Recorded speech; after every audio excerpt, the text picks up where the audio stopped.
just want to cover one more scripture with y'all. And this is important for those that are deciding to dedicate and to do stuff for Christ. It reads, let us not become weary in well-doing. All right. For at the proper time, we will reap a harvest if we do not give up. So the main thing that sticks out to me in this scripture is at a proper time. So what the Lord is letting us know is you might not reap it right away. You might have to wait a little while. Either when he's ready to reap it or when he's ready to give it to you. Everything is not going to be ready. There's not going to be reward right in. Action, reaction. It's not always like that. Not when you're dedicating yourself.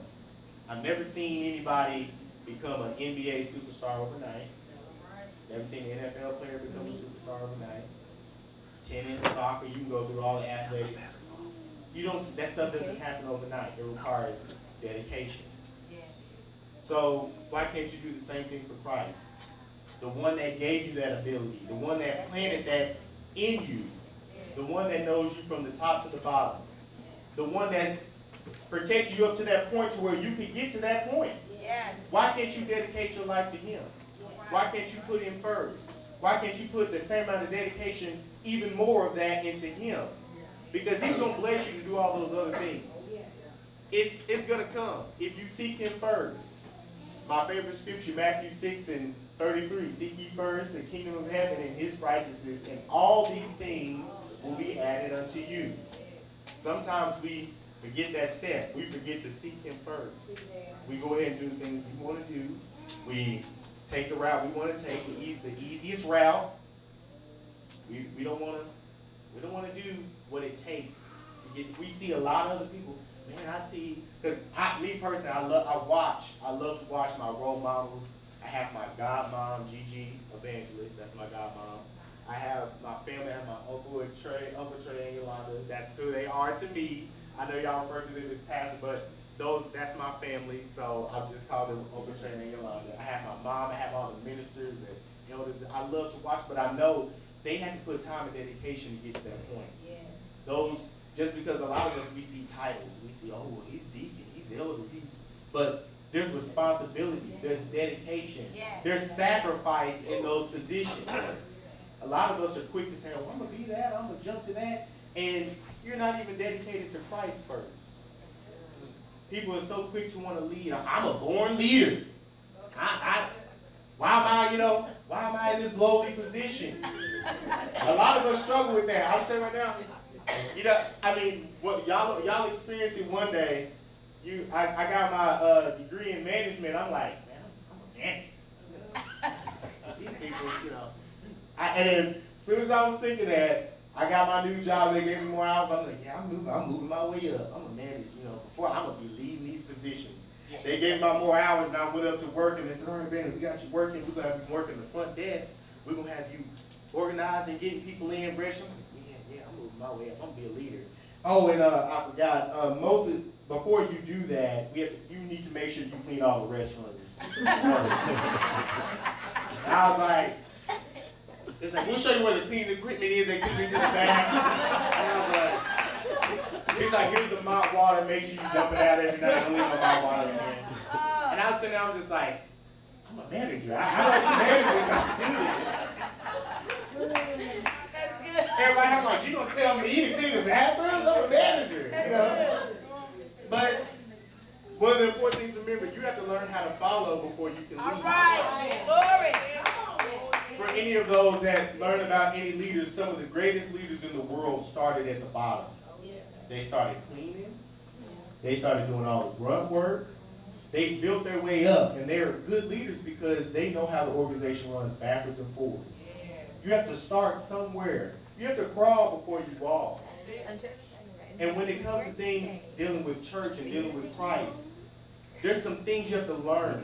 There's some things you have to do. Like I said, everybody gets so quick to think, oh, I'm the elder. How often do you fast? How often do you pray? What type of relationship do you have with God? How are you going to pastor and lead a church when you don't know who Christ is? When you don't know who you are? when you ever talk to him to ask him, what would you have me to do? You might be trying to be a pastor. He wants you to be an usher. I'm just being honest with y'all. Like Pastor I said, be true, tell the truth. Sometimes you have to realize what God has you to be, where you're supposed to be, but you need a relationship with him first. So humble yourselves. I'm pretty sure evangelists can get the scripture from I can't necessarily remember. There's a scripture that says, sit at the back of the table and be asked to move to the front. Instead of sitting at the front and being asked to be removed in front of everybody. And that's the most, if you want to be humbled, that'll humble you really fast. Like I said, when I watched Cross at the stage and they said, Brandon Bill's concentration and management, I was like, I'm a manager up in there. I was joking with Brooke. I told her, I said, girl, don't talk to me. I got a degree. Hey, you can't argue with me right now. I got a degree. Ain't say that to me. Because that's what we think. That's how we are. Go ahead. But as soon as my manager, somebody that don't have a degree, told me, don't clean the restrooms, and I was like, well, I can't do my job, so I guess I'm going to go on in here to clean these toilets. And the whole time I was in there, I was like, I'm going to look back at this one day. But it's a lesson. It's a lesson to me. Because if I do, if it's willing, if it's the Lord's will, if I do become a manager, I'll remember that. It'll teach me some things. If I manage over people that have to do that, I know how to talk to them. I know how to ask them nicely. I know how to work with them because I was in that position. That's good. That's where I started. If I started as a manager, I might not understand. That's good. That's why it says, at the right time, you will reap it at the correct time. I might be a leader on the inside, but I might not be ready for that position yet. I haven't reached there yet. The same thing with what you're doing for Christ. Put the time in. Find out what you're supposed to do in church. Find out what interests you. Find out what piques your interest in the church. And start. There's always, it's better, like they say, it's better late than never. Start somewhere. Start somewhere in church. I can honestly say there's a lot of people sitting at a lot of churches that wish they had a place to start, and they don't. They might be willing, but they don't have a place to start. That's why I love the River of Life. You have a place to start. Yes. I had never heard of Pastor Yolanda or Pastor Trey saying, well, we don't have nothing for you to do.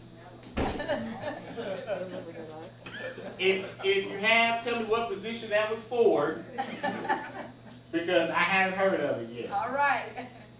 It's just important to understand that going all the way for Christ is what matters. Going all the way for the Lord is what matters. And I just want to let y'all know, remember to always go all the way for the Lord. Thank you.